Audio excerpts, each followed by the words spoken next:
موضوع الدرس فی شہادت سیدنا عثمان رضی اللہ تعالی عنہ وارضاہ فی الوعد والارشاد.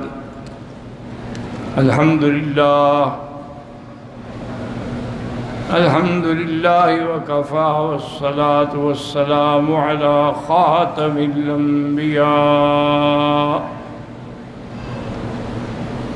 سیدنا وحبیبنا محمد المصطفى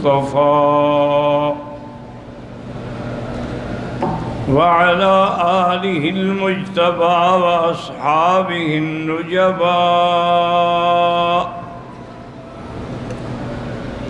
اللهم صل على سيدنا محمد النبي الأمي الهاشمي وعلى آله وأصحابه نجوم الهدى. أما بعد فقد قال الله تبارك وتعالى في القرآن المجيد والفرقان الحميد. أعوذ بالله من الشيطان الرجيم.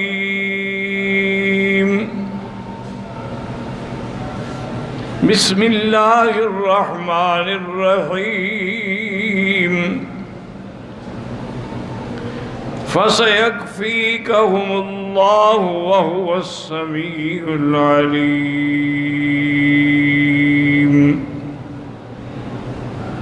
صبغة الله ومن أحسن من الله صبغة ونحن له عابدون. قال النبي صلى الله عليه وسلم اسكن يا ثبير ما عليك إلا نبي وصديق وشهيدان أو كما قال النبي صلى الله عليه وسلم. صدق الله العلي العظيم وصدق رسوله النبي الكريم ونحن على ذلك لمن الشاهدين ومن الشاكرين والحمد لله رب العالمين. رب اشرح لي صدري ويسر لي أمري واحلل عقدة من لساني يفقهوا قولي. رب زدني علما سبحانك لا علم لنا إلا ما علمتنا إنك أنت العليم الحكيم. برادران اسلام، واجب الاحترام بزرگوں، دوستوں، بھائیوں، عزیز نوجوانوں، محترمہ مائیوں اور بہنوں، اللہ تبارک و تعالیٰ کے کلام مقدس سے چند آیات مبارکہ اور آقا انعامدار حبیب کبریا سیدنا محمد مصطفیٰ صلی اللہ علیہ وعلا آلہ واصحابہ وسلم تسلیما کثیرا کثیرا کے فرامین مبارکہ میں سے ایک حدیث تلاوت کی ہے.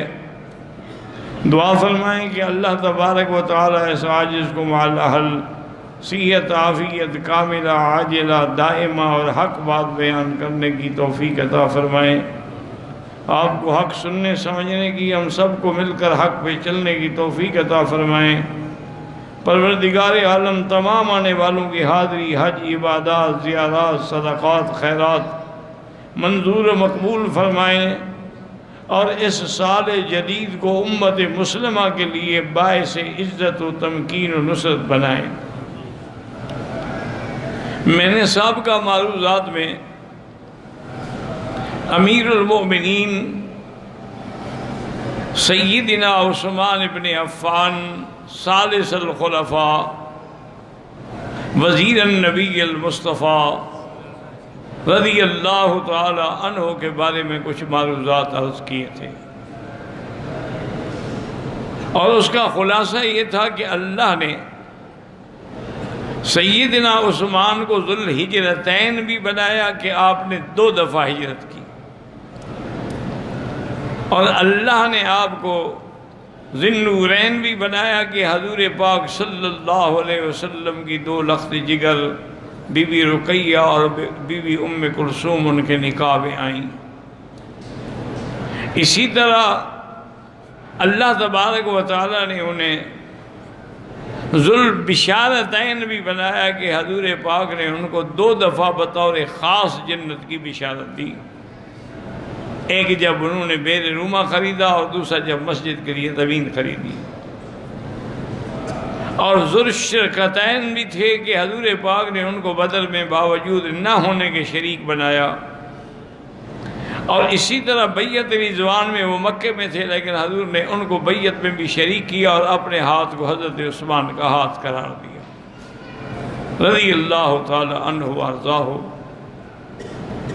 حضرت عثمان رضی اللہ تعالی عنہ کے زمانے میں بھی بڑے فتوحات ہوئے، یعنی حضرت عمر کے زمانے میں 22 لاکھ مربع میل پہ اسلام کا پرچم لہرایا، تو حضرت عثمان نے بھی 22 لاکھ مزید فتح کر کے اب تقریباً یعنی 44 لاکھ مربع میل پہ اسلام کا پرچم لہرایا۔ انطاکیہ سے لے کر کابل تک فتوحات جو ہیں وہ حضرت عثمان کے زمانے میں رضی اللہ تعالی عنہ وارضاہ۔ اسی طرح سیدنا عثمان غنی رضی اللہ تعالی عنہ نے حضرت معاویہ رضی اللہ تعالی عنہ کو حکم دیا کہ بحری بیڑا تیار کریں۔ اب یہ بیڑا تو حضرت معاویہ نے بنایا لیکن حکم حضرت عثمان کا تھا 28 ہجری میں۔ حضرت معاویہ رضی اللہ تعالی عنہ نے ایک بہت بڑا بحری بیڑا بنایا۔ اب مسلمانوں نے الحمدللہ دریاؤں میں بھی اپنے بیڑا دوڑائے اور فتوحات کے جھنڈے گاڑ دیے، اور حضور کا وہ خواب مبارک جو ہے وہ سچا ہو گیا کہ حضور ایک دن خواب سے اٹھے بی بی ام سلیم کے گھر میں، اور آپ نے فرمایا کہ میں نے دیکھا ہے کہ میری امت کی ایک جماعت یرکبون علی ثبج البحر، دریاؤں میں سواری ہوں گی کشتیوں پہ، اور وہ کافروں سے جہاد کریں گے۔ قد اوجبوا، ان کے لیے اللہ نے جنت واجب کر دی ہے۔ اور ایک دوسری روایت میں آپ نے فرمایا کہ کأنہم اصحاب بدر، ان کو وہی مرتبہ اللہ دیں گے جو اصحاب بدر کا تھا۔ بی بی نے کہا حضور میرے لیے بھی دعا کریں، آپ نے فرمایا انت منہم، اللہ تمہیں بھی ان میں شامل کریں گے۔ تو جب فتوحات کا، اسلام کا غلبہ کا یہ عالم ہو گیا کہ پورا جزیرہ عرب اور یمن اور مصر اور عراق اور شام، اسی طریقے سے کرمان اور اسی طریقے سے انطاکیہ سے لے کر کابل تک فتوحات ہو گئے، تو اب یہودیوں کو ایک بات سوجھی کہ اب ہم مسلمانوں کا مقابلہ نہیں کر سکتے۔ تو ان کی قیادت کرنے والا کون تھا؟ عبداللہ ابن سبا۔ عبداللہ ابن سبا جو ہے یہ یہودی ہے، اور اللہ کی شان دیکھیں کہ روافض کا بنیاد رکھنے والا بھی یہودی اور خوارج کی بنیاد رکھنے والا بھی یہودی،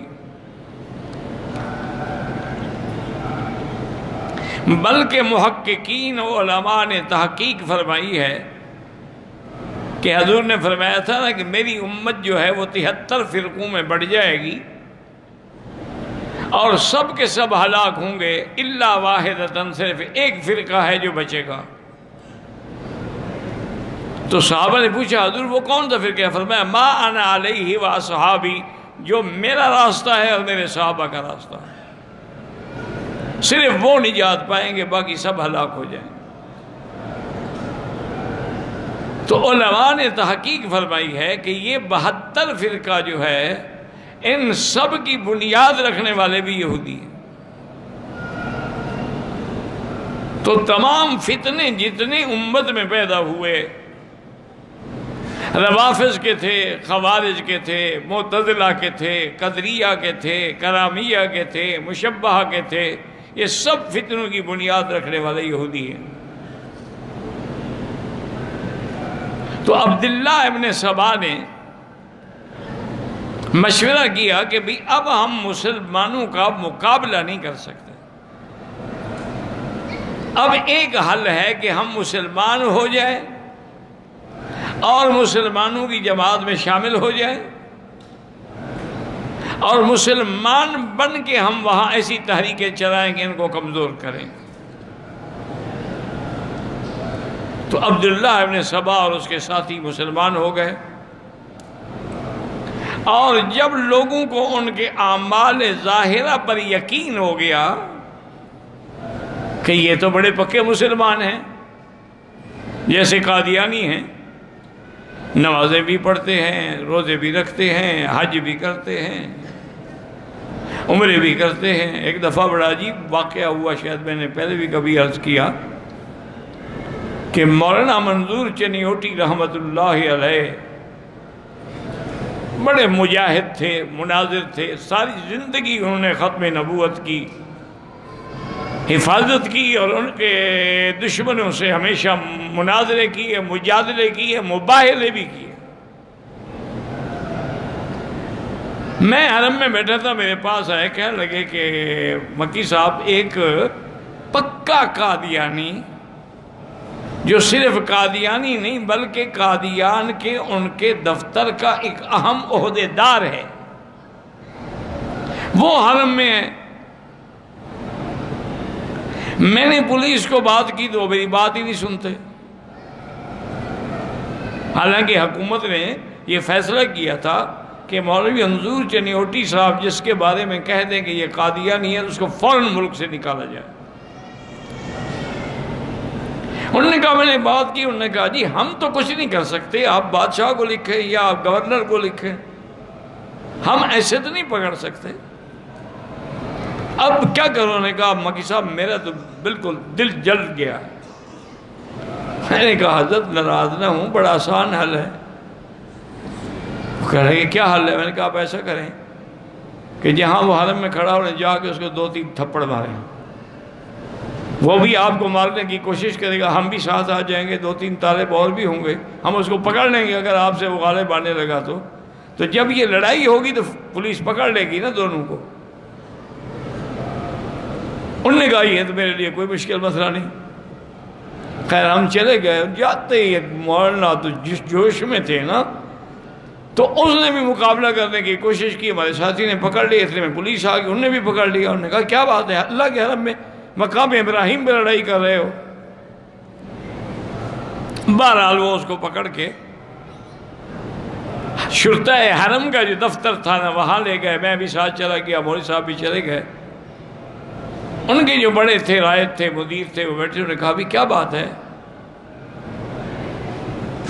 میں نے کہا جی مولوی صاحب نے بتلایا ہے، میں تو نہیں جانتا، سچی بات ہے، ان کے علاقے کا مسئلہ ہے کہ یہ شخص جو ہے قادیانی ہے، کافر ہے، یہ حرم میں کیسے داخل ہو گیا؟ حالانکہ قادیانیوں کا داخلہ بند ہے۔ وہ بڑا چالاک آدمی تھا، اس نے کہا حضرت گزارش یہ ہے، یہ بلا وجہ مجھ پہ تہمت لگا رہے ہیں۔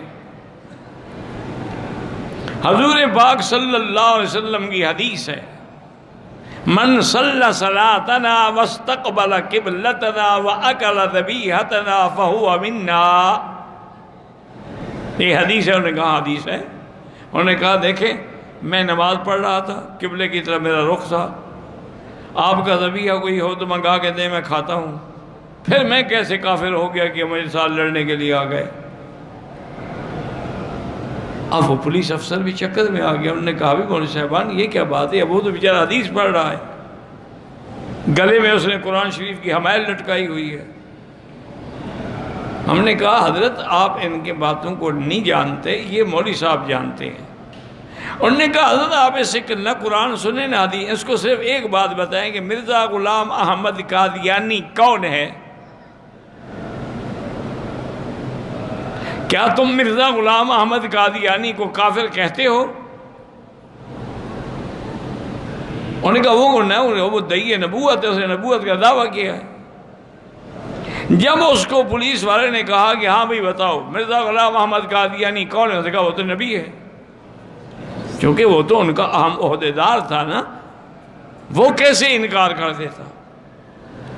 تو پولیس والے نے کہا، انہوں نے کہا آپ مکی صاحب آپ بھی اور آپ جائیں، اب مجھے مسئلہ سمجھ آ گیا، میں جانوں اور یہ جانے، میں انشاءاللہ رات اس کا عقیدہ ٹھیک کر دوں گا۔ اور نے حکم دیا کہ اسے گلے سے قرآن اتار لو۔ کافر کا کیا تعلق ہے کہ قرآن گلے میں رکھے؟ اس کو ہتھکڑی ڈال کے جیل میں رکھو، رات میں اس سے بات کروں گا۔ اب اس کو مسئلہ سمجھ آیا۔ تو اس لیے ہمیشہ یاد رکھیں کہ کوئی یہودی ہو مسلمان بن جائے تو آپ کیسے اس کو سمجھ سکتے ہیں؟ اسی طرح آپ خوارج ہیں، خارجی ہیں، وہ سب سے زیادہ اپنے آپ کو مسلمان کہتے ہیں، سارا دن قرآن پڑھتے ہیں، ان کی نمازیں دیکھو تو آپ حیران ہو جائیں گے۔ حضور نے فرمایا تھا کہ تم ان کی نمازیں دیکھ کے اپنی نمازوں کو بھی چھوٹا سمجھو گے، لیکن یمرقون من الدین کما یمرق السہم من الرمیۃ، وہ دین سے ایسے نکل گئے ہیں جیسے تیر شکار سے نکل جاتا ہے۔ تو جتنے فرقے ہیں سارے کے سارے یہودیوں نے بنیاد رکھی، عبداللہ ابن سبا نے بنیاد رکھی، اور آہستہ آہستہ 900 آدمیوں کی ایک جماعت بن گئی۔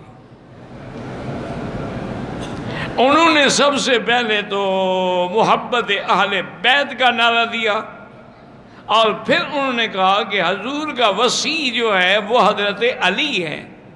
ابو بکر عمر کیسے خلیفہ بن گیا اور عثمان کیسے خلیفہ بن گیا؟ ان کی تو خلافت جائز ہی نہیں ہے۔ وصی و رسول اللہ جو ہیں، خلیفت بلا فضل جو ہے، وہ تو حضرت علی ہے۔ اب اس پر انہوں نے دلائل دیے، کچھ سچے مسلمان بھی بیچارے دھوکے میں آ گئے۔ تو بہرحال ایک دن سیدنا عثمان رضی اللہ تعالی عنہ وارضاہ جمعہ پڑھانے کے لیے تشریف لے آئے اور منبر رسول پہ کھڑے ہوئے۔ ابھی آپ نے خطبہ شروع نہیں کیا تھا کہ وہ جو بلوائی آئے ہوئے تھے نا، ان میں سے 2-4 آدمی کھڑے ہو کے انہوں نے کہا حضرت عثمان آپ خطبہ نہیں پڑھا سکتے، ہم آپ کو خطبہ نہیں پڑھانے دیں گے، نہ نماز پڑھانے دیں گے۔ حضرت عثمان نے بڑا روکا، سمجھایا مسجد نبی ہے، یہاں تو اونچی آواز کرنا منع ہے، تم کیا شروع کر رہے ہو؟ ان میں سے ایک ظالم آگے آیا اور حضرت نے جو آسا پکڑا ہوا تھا آسا لے کے توڑ دیا، حالانکہ یہ وہ آسا تھا جو حضور پاک کے ہاتھ میں ہوتا تھا۔ حضور صلی اللہ علیہ وسلم سے پھر حضرت صدیق کے پاس آیا، حضرت صدیق سے پھر حضرت عمر کے پاس آیا، حضرت عمر کے بعد حضرت عثمان کے پاس آیا۔ وہ عصائے نبی، عصائے ہاتھ جو تھا وہ توڑ دیا اور حضرت کو پکڑ کے منبر سے کھینچ لیا نیچے اور مارنا شروع کر دیا۔ ہر طرف سے بلوائی اٹھ کھڑے ہوئے اور انہیں نمازیوں پر بھی باقاعدہ لڑائی شروع کر دی، اور پتھر انہوں نے ساتھ رکھے ہوئے تھے، سنگ باری بھی شروع کر دی۔ حضرت عثمان بے ہوش ہو گئے، انہوں نے سمجھا کہ فوت ہو گئے ہیں، تو کچھ مخلصین ان کو اٹھا کے ان کے گھر لے گئے، لیکن ان ظالموں نے سیدنا عثمان رضی اللہ عنہ کی حویلی کا محاصرہ کر دیا۔ اب 900 آدمی مسلح کھڑا ہوا ہے۔ اچھا خدا کی قدرت ہے کہ حج کا موسم ہے، اکثر صحابہ حج پہ چلے گئے ہیں۔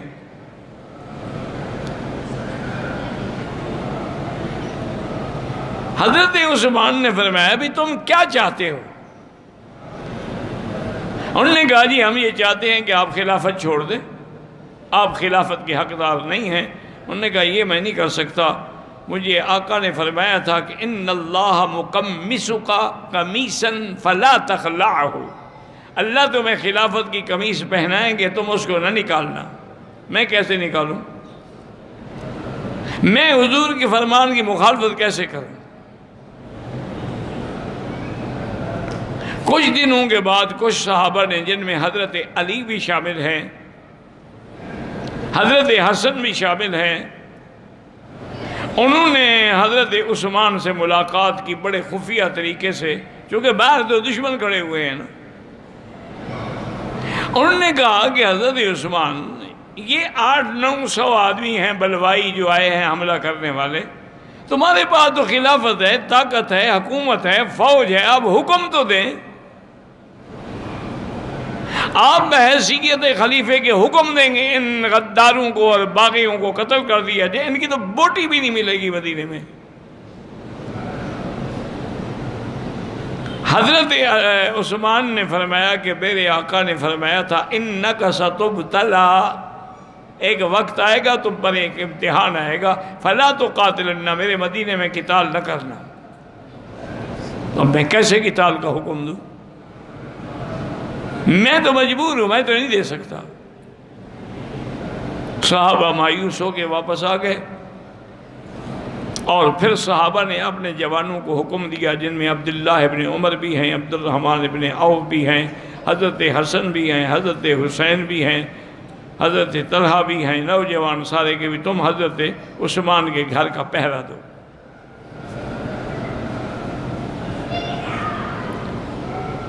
ایک دن سیدنا عثمان رضی اللہ تعالیٰ عنہ اپنے گھر کی دیوار سے باہر کھڑے ہوئے اور باغیوں سے کہا بھی اور قریب آ جاؤ، میری بات سنو. وہ اور قریب آ گئے. انہوں نے کہا حضرت عثمان نے کہ انشدکم باللہ، میں تم سب کو اللہ کی قسم دیتا ہوں، مسلمانوں کو جب پانی نہیں ملتا تھا تو بئر روما کس نے خریدا تھا اور کس نے وقف کیا تھا؟ انہوں نے کہا واللہ انت، تم نے کیا تھا. انہوں نے کہا کہ اچھا، غزوہ تبوک کے موقع پر 900 اونٹ اور 100 گھوڑے اور 5 کلو سونا کس نے دیا تھا؟ انہوں نے کہا واللہ انت، تم نے دیا تھا. انہوں نے کہا مسجد نبوی کے لیے جب زمین تنگ ہوئی تو وہ زمین خرید کر کے مسجد کو کس نے دی؟ انہوں نے کہا واللہ انت، وہ بھی تم نے دی تھی.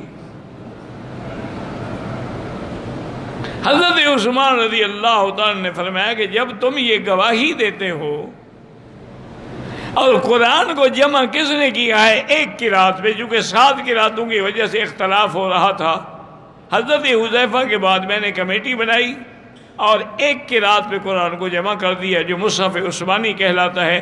یہ میں نے کیا؟ انہوں نے کہا ہاں واللہ انت، آپ جامع القرآن ہیں.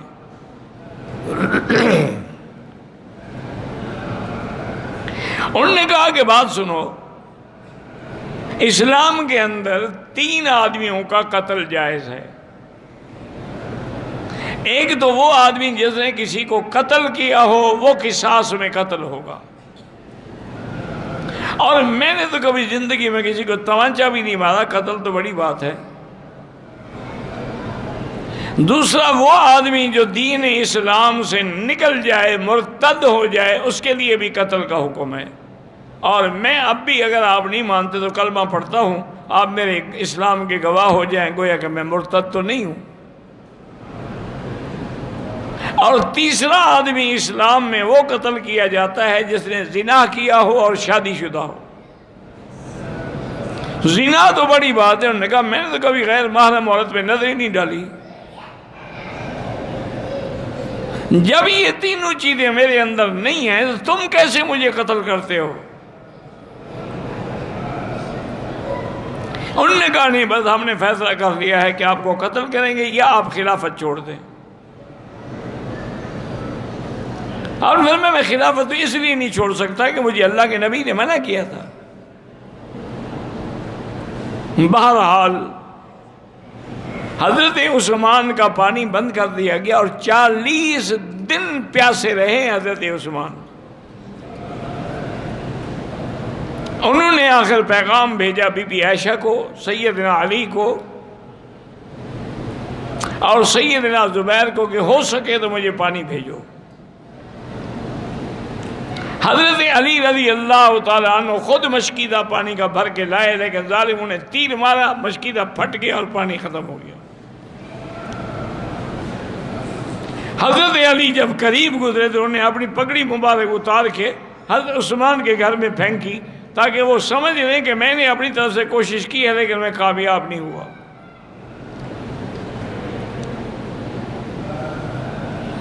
ایک دن عصر کے بعد آپ نے اپنی بیوی جن کا نام نائلہ تھا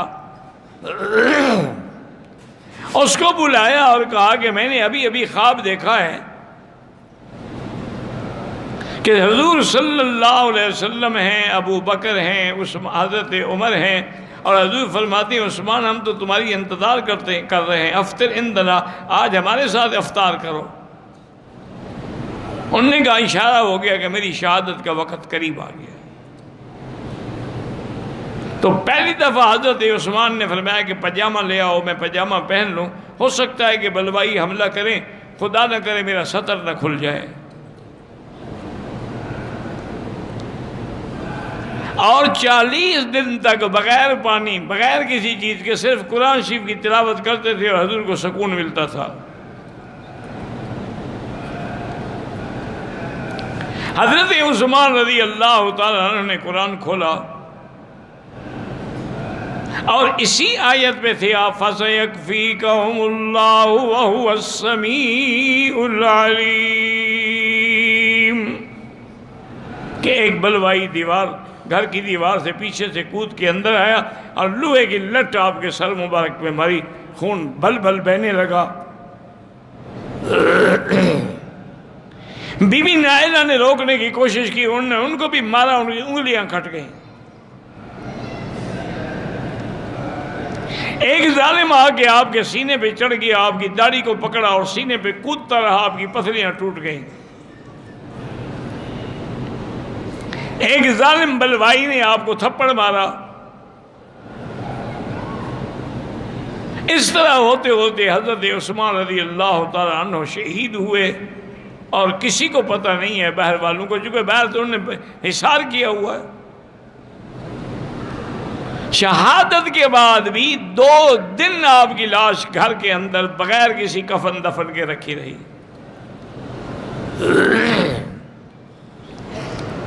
ایسا ظلم تو کبھی تاریخ میں بھی نہیں ہوا ہے. بڑی مشکلوں سے 2 دن کے بعد صحابہ نے ہمت کی، جرأت کی، اندر داخل ہوئے اور آپ کی لاش مبارک کو چارپائی پہ رکھا، اٹھا کے لے آئے. حضرت جبیر ابن مطعم نے آپ پر جنازہ پڑھا اور جنت البقیع کے بالکل آخری حصے حش الکوکب میں آپ کو دفن کیا گیا. جب جنازہ جا رہا تھا تو آگے لالٹین اٹھا کے بی بی نائلہ جا رہی تھیں اور بلوائی جو تھے وہ آپ کے جنازے پر بھی پتھر برسا رہے تھے. حضرت عثمان رضی اللہ تعالیٰ عنہ کو وہیں دفن کیا گیا. صحابہ نے مشورہ کیا کہ قبر پر بھی پہرا لگا دیا جائے، ہو سکتا ہے بلوائی یہ قبر سے بھی نکال لیں، ان سے کیا توقع ہے. اس کے بعد پھر خلافت جو ہے وہ حضرت علی کے ہاتھ میں آئی. تو شہادت عثمان کے بعد جو فتنہ شروع ہوا پھر وہ ختم نہیں ہوا قیامت تک. یہ بھی اسی عبداللہ بن سبا کی تحریکیں تھیں جس کی وجہ سے جنگ جمل ہوئی، جنگ صفین ہوئی. یہ بھی انہی کی سازشیں تھیں جس میں ہزاروں صحابہ شہید ہوئے. حضرت محمد بن سیرین رحمۃ اللہ علیہ فرماتے ہیں کہ میں ایک دن طواف کر رہا تھا، میں نے دیکھا کہ ایک آدمی ہے، اندھا بھی ہے، لنگڑا بھی ہے، ہاتھ سے بھی ٹونڈا ہے اور ہاتھ ایسے ہے جیسے لکڑی ہو، اور وہ عجیب قسم کی دعا کر رہا ہے کہ اللہم اغفر لی وما اظن ان تغفر لی. یا اللہ میرے گناہ معاف کر دے، لیکن مجھے گمان ہے آپ معاف نہیں کریں گے. فرماتے ہیں کہ جب اس نے طواف ختم کر دیا تو میں اس کے پاس گیا، میں نے کہا بدبخت آدمی یہ کیسے تم دعا کر رہے ہو؟